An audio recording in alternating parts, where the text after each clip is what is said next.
Support comes from the Missouri Forest Products Association. Missouri produces wood pallets, railroad ties, white oak barrels, hardwood floors, and more. Details on the variety of products made in the state are at choosewood.com. From St. Louis Public Radio.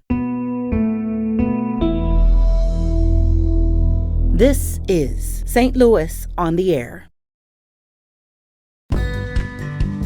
Kevin, you biked here today. Yes, I did. So your expertise is very recent as well. What can you tell us about maybe one of your favorite trails to ride? So I would say, and I don't want to reject the premise by any means, sure. But the first place that I always think to ride is just right out your front door. Whether you live on a street that feels safe and is calm and you can confidently ride on it, or a park that's nearby, like that always to me is the best place. Just to head out your door on the bike has a really freeing feeling.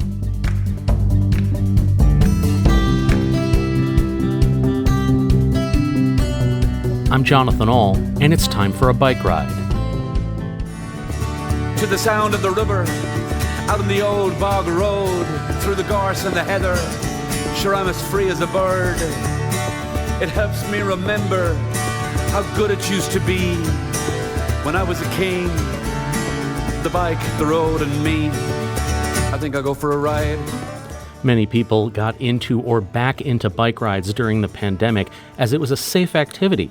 One St. Louis bike shop reported doubling its weekly sales. Bike riding is also a lot of fun and it's healthy, and the St. Louis region is chock full of great places to ride a bike. Joining me in studio to talk about it is Emma Klues, Vice President of Communications and Outreach for Great Rivers Greenway, and Kevin Hahn, the Policy Manager with Trailnet. Emma and Kevin, welcome to the program. Thanks for being here. Yeah, thanks for having us. Yeah, absolutely. We're going to have both of you give some recommendations on trails, but we also definitely want to hear from our listeners. What's your favorite place to ride these days? What do you love about it? Can you give us a call at 314-382-8255? That's 382-TALK. Or you can send us a tweet at STLOnAir or email us at talk@stlpr.org. And Emma, before we get to your first recommendation, my understanding is that you know every single mile of the Great Rivers Greenway network because you've biked all 128 of them? I have biked or walked. So it took several years, but I have finally been to all the greenways that we are in our region, in our network. What did that teach you about walking, riding, being out on that trail system? You know, it was fascinating to me. I've worked for Great Rivers Greenway for 7 years, and it took me basically that whole time to see all of them. And so I think it was really cool to be able to discover different parts of our region that I might not go to otherwise. You know, it's 3 full counties. And so the time it takes and resources to be able to get out to all of them was really helpful in understanding what people's experiences are like and helping me be able to talk about them better in my job. Can you start by giving us a trail recommendation?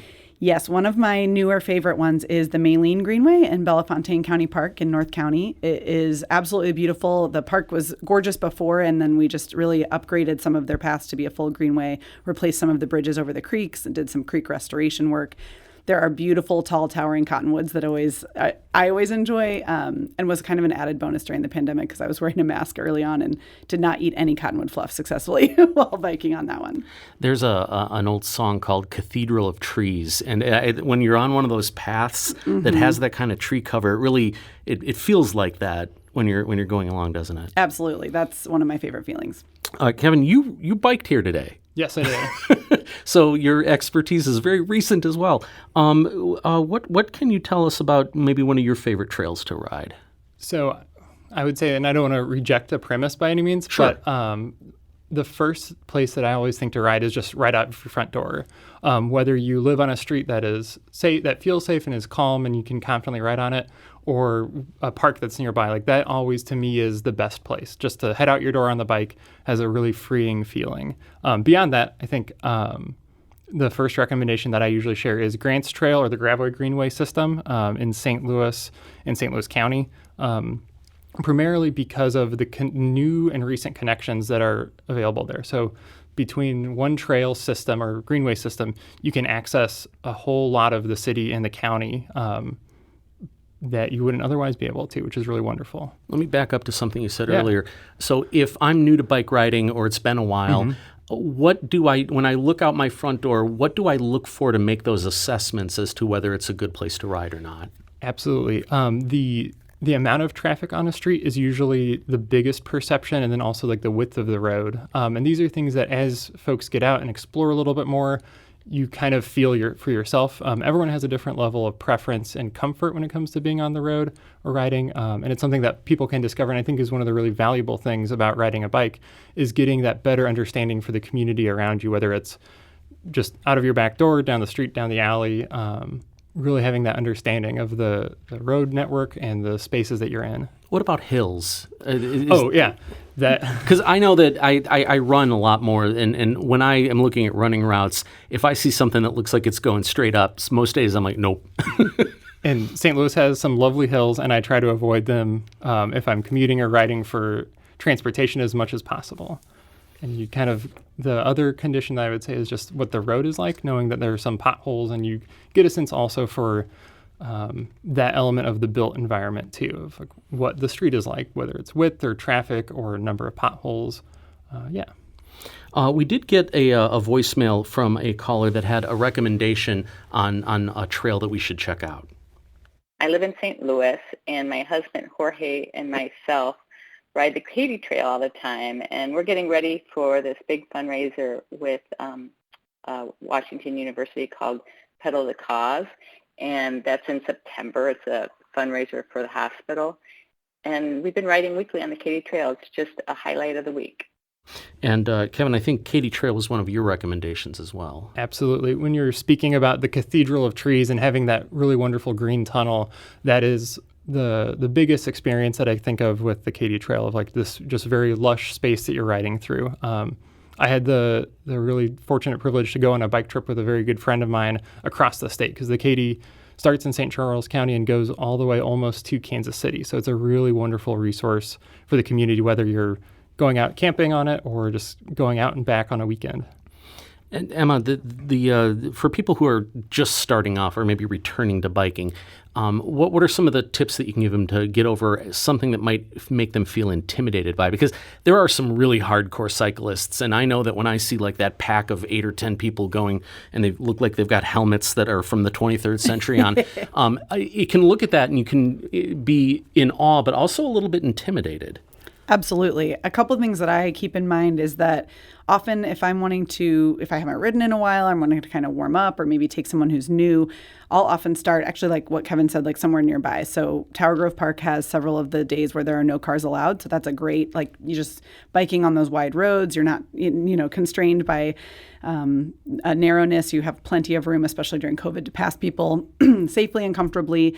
So picking a space that feels comfortable like that is a great option. I also recommend picking a different time of day. So we recently moved our offices, and so I was testing out what my new commute would be, and I tested that out by going on a Sunday morning when there was a lot less traffic, so that I could check a lot of those things like the kind of the road conditions and how it felt and where I might turn or not. And so exploring things on your terms when it feels more comfortable to you is a great way to kind of test some of those things out. Along those same lines, when is it a good idea to go by yourself, and when is it a good idea to try to find a group to go with? Great question. I would say that in general, if you're in a place that's a little more isolated, that's somewhere where I would often maybe grab a friend or a group to go with, just because if anything were to happen to you, if you fell or, needed help, you'd have other folks there to help you. But there are plenty of places in St. Louis that you could find that you could feel comfortable going by yourself as well. Kevin, what about the idea of when you do find a group that's at your level? Because there are definitely a lot of different levels of biking groups. Absolutely. And there are, to this point you were making before, there are lots of different levels of people who bike in terms of like what folks' confidence level are, but also what that skill level, and I hate to use the term skill level because riding a bike is an incredibly easy and fun thing to do. That's the reason why they call it, it's like riding a bike. It's called that for a reason. But what I look for is, yes, people who are looking to do the same kind of ride as you, whether that's, we're going to go ride down to the corner store, go get a cup of coffee or whatever, or we're going to go out for a longer ride, and having those really clear expectations of, okay, this is what we're going to do today, and we're all on the same page, because you want to avoid the instance where some people have one expectation, other people have another, like, oh, we're going for a relaxed Sunday ride, or, oh, we're going to ride to Alton and back kind of situation. We have a caller, John from South County is on the line. John, tell us about how you bike. Afternoon. So during this COVID era, I started commuting, using a bicycle as a means of commuting back and forth to work. And I worked 2 jobs, one in Creve Coeur and one in South City, and they're about equal distance. And I used the Greenway as a practical means of commuting. I worked second shift, and so I'd go into work about this time of day, and then when I come home, it's at night. I have my bike rigged with lighting and stuff, but I almost hate to let that secret out, because it's been such a wonderful means of getting a workout in without having to go to the gym. So it's the Greenway is not just for. What I'm trying to say is the Greenway is not just for entertainment, but it is actually a pretty decent practical means of commuting. John, may I ask you, in addition to your commute, do you still ride recreationally as well? Yeah, sure. I mean, so obviously I've been going back to the gym and stuff like that, but I do ride recreationally, but I find that commuting has been just as enjoyable, because what I like to do is challenge myself to decrease my commute time. So it's kind of both. And another thing, when I work in South St. Louis, not the entire way is on the Greenway, so it's been wonderful. I used to live down there, but I've learned so much more about South St. Louis, because you really can take different routes and see different parts of the town that you normally wouldn't take in a car, just as a means of exploration. John, thank you so much for your call. We really do appreciate it. Kevin or Emma, which one would you like? When you're assessing whether that's a practical option for you to bike to work, what should someone look for? I think a lot of the same things that we're looking at just for any bike ride in terms of distance and comfort level. I have gotten used to showing up at work sweaty, and my coworkers graciously put up with that. So what amenities your employer offers, whether there's a shower or a good place to park your bike, as well as the distance. I'll give an example from Bike to Work Day several years ago. I lived in the city and worked in Rock Hill, and the ride out there was down Manchester Road and intimidating, and it rained, and was not prepared for that level of ride. But once you do that, and once you sort of unlock an understanding of like, oh, this is where all I can access and this is where all I can go, I think is a really powerful thing. We'll be back in just a moment with Emma Klues and Kevin Hahn. That's coming up on St. Louis Public Radio.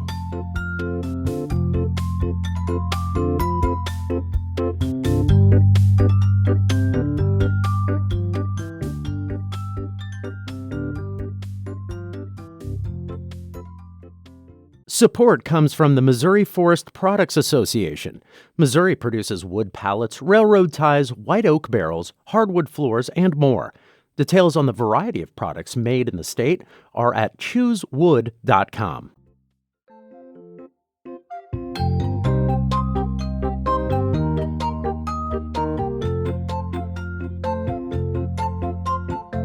Welcome back to St. Louis on the Air. I'm Jonathan Ahl, in for Sarah Fensky.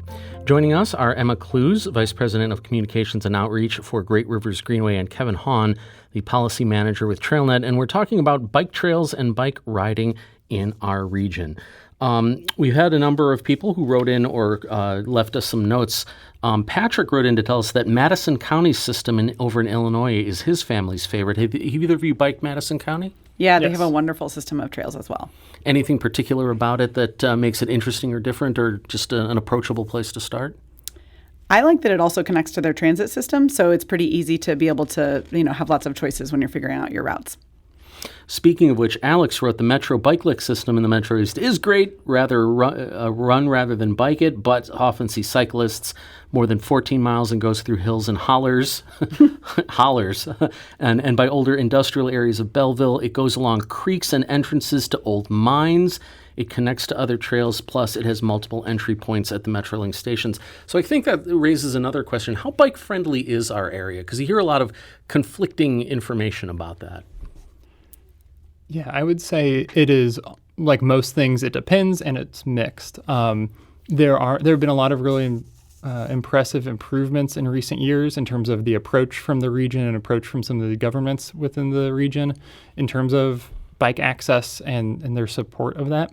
I think one of the really valuable things, especially with the Metro Bike Link, is the ability, like the caller or the listener said, was the ability to hop on a train, take your bike to the one end, ride back to the other, and the importance of all those different modes of transportation, whether it's just walking, riding a bike, or being able to access those by bus or by train, is, I think, really valuable. So all of those things are interconnected when it comes to how bike-friendly we are, and I think that's one of the things that has been growing and improving in the region.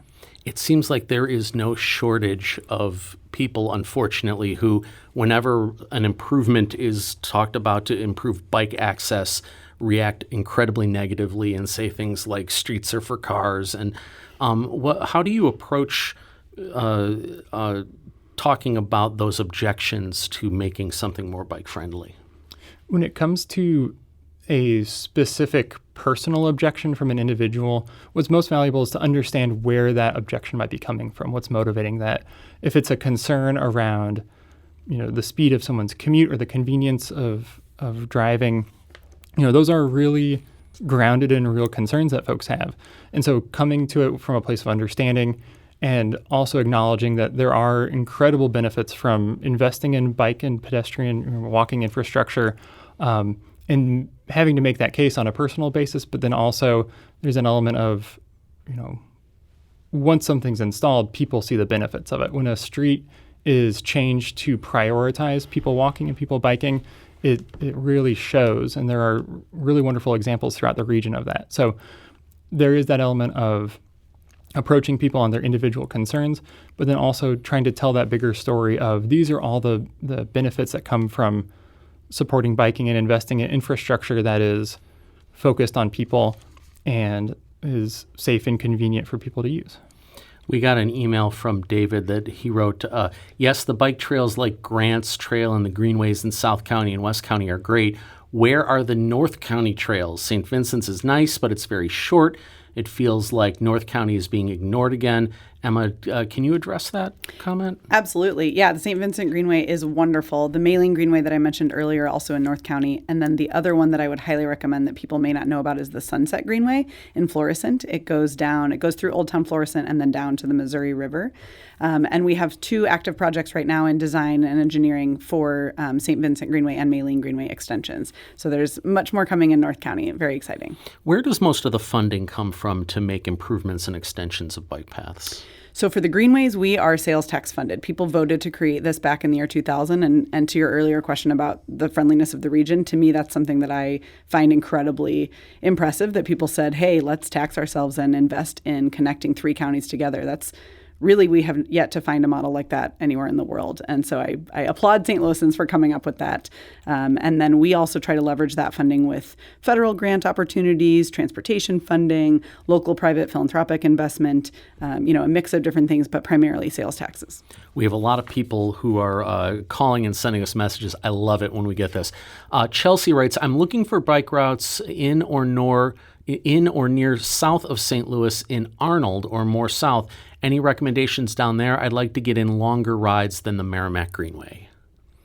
That is outside of our district, so I'm not as familiar personally. Kevin, do you have any ideas? I don't have any specific roads or routes that I can recommend right now, but what I will, and hopefully this isn't too shameless of a plug, Trailnet as a nonprofit hosts a series of bike rides, and we have one in Festus this August. It's the Bottleneck Bridge Ride, and those routes go on mostly more relaxed and calm back roads, so that is a good resource and encourage folks to check that out. Speaking of the region, I'd like to throw in a quick plug for a trail in Rolla. I have to be a bit of a homer here.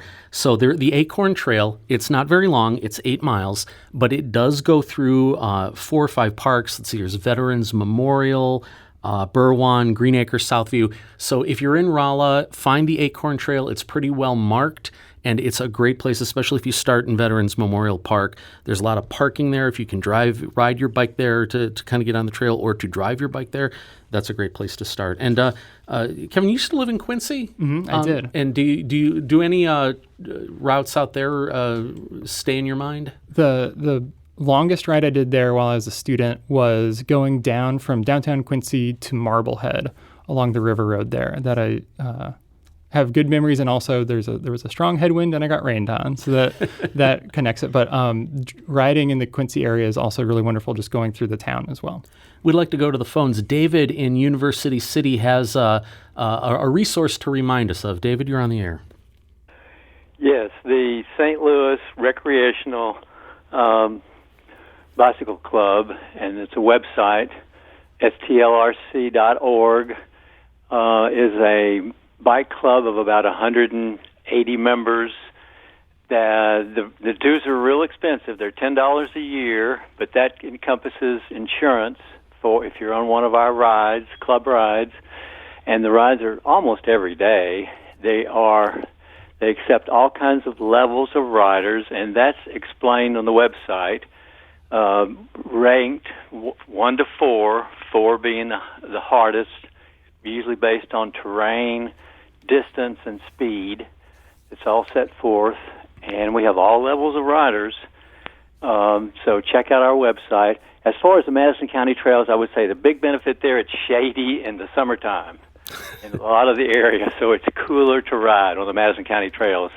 And you can start in Collinsville at that major trail hub near Culver's and ride for hundreds of miles if you want to over there. David, thank you very much for that call and for letting us into that resource. Emma, can you talk about maybe another one of your recommendations? I think there's one in St. Charles. Yeah, I also love the Darden Greenway in St. Charles. There's several in St. Charles County that I enjoy. The Darden Greenway, specifically near Rabbit Run Park area, just has a lot, again, of beautiful trees. That's kind of my thing. But it also has that sort of meandering quality to it, and there are different choices. You can go down to the community college or connect over to Legacy Park, or you can go up towards the neighborhoods. And so I appreciate that variety of sort of being able to make your own adventure. Kevin, you lived in Norway and Denmark? Yes. Can you talk a little bit about the difference in biking, bike culture, bike accessibility between Europe and the United States? Yes. There are lots of differences, and a lot of them are an extension of the spaces that we're in. So when I lived in Norway, it was a somewhat more suburban and rural community for the city I was living in. And so what you would see is essentially a side path along every major road. So picture an extra wide sidewalk that just paralleled most major roads that created a similar level of connection for people on bikes as people who are driving or taking the bus. And then I spent a semester in Copenhagen with my studies where it is, there are protected bike lanes on almost every street throughout the entire city and throughout the entire region. And there are lots of historic and context differences. The populations are incredibly different. But what is, I think, at the core is a focus on the people who are riding bikes or using transit or walking and elevating the dignity of those modes of transportation and prioritizing the people who are doing it. We live in a community that has been built around cars. Most of the United States has been built around cars. And so it feels like an alternative to walk or bike or take the bus or take Metrolink, in wanting to see a investment in the people who are making those choices or who are using those other, what people call alternative modes of transportation. And I'll just add, I have traveled to Copenhagen before, and I was really struck by the difference in the sizes of the parking lots, because all of the parking lots are full of bikes, which take up far less room than cars. And it really changes, the structure of the city as you're going along. I found it very easy to get around as a first-time visitor. I was by myself. I could take a bike anywhere. As Kevin said, separated lanes, but also even separated lights. And one of the interesting things that I found was that there was a little brief yellow light after red, so everyone could kind of get ready and put your foot on that pedal together, and then you would all move at the same time instead of that stop start red, green. And it just was a really great place to ride a bike. Speaking of bikes taking over a city in a good way, Kevin, can you tell us about the Moonlight Ramble? Yes. So Trailnet is the nonprofit partner this year for the Moonlight Ramble, which is an annual nighttime bike ride through the city. It's hosted by our partners at Great River Running Company, and it's August 21st. It's a chance for people to ride together in a very family-friendly, very exciting kind of way through city streets where the streets are blocked off, and you have several thousand people typically on the streets riding in a safe, fun, exciting way. All right, here's a great question. Mike asks on Twitter if either of you can recommend rides for seniors. Well, honestly, the Greenways are a great choice if folks are wanting maybe, not to be as in traffic or in the middle of the streets, if folks are wanting a little bit of a calmer ride. Some of the Greenways that are less popular to be able to then, go at your own pace, we have a search tool on our website that you can actually pick, like how long, do you want shady or sunny? Do you want something popular or more of a hidden gem? So if you're looking for something that, you're wanting to beef up your skills, that kind of thing, picking something that is more of that hidden gem might be a nicer, calm option for you. Might also be good for seniors to ride in groups. Sure. Especially if they're a little bit skittish about it. Yeah, and there are a lot of meetups around the region, both through bike shops or through nonprofit organizations like Trailnet or other community groups. Oasis is a really great partner of ours that does walking and bike rides for seniors. I want to stipulate something really quickly. There are many people who'd be qualified as seniors who are in infinitely better physical shape than I am. So I didn't want to make it sound like I thought that people of a certain age were not capable, because there are some people who ride better than I ever could, and Absolutely. they are much, much older than me. So I just wanted to stipulate that. Emma, where can people find out more information about the Greenway? GreatRiversGreenway.org, or call us anytime, 314-436-7009. And Kevin, what about Trailnet? It's trailnet.org, and with a specific, if folks are looking for places to ride, trailnet.org/rides. Emma Klues, the Vice President of Communication and Outreach for Great Rivers Greenway. Kevin Hahn, Policy Manager with Trailnet. Thank you so much for joining me today. Thank you for encouraging people to get out there and get on their bikes. Thanks for having us. Thank you so much. St. Louis on the Air is a production of St. Louis Public Radio. Understanding starts here.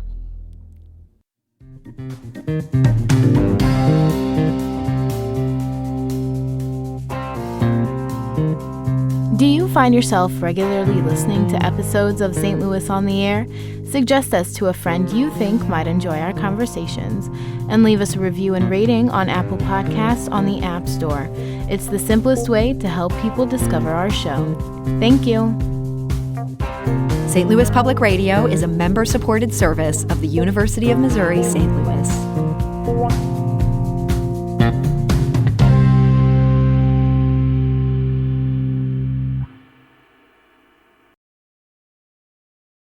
Support comes from Missouri Forest Products Association, committed to sustainable and sound conservation of the state's forests, which support more than 41,000 Missouri jobs, resulting in a $10 billion industry. ChooseWood.com.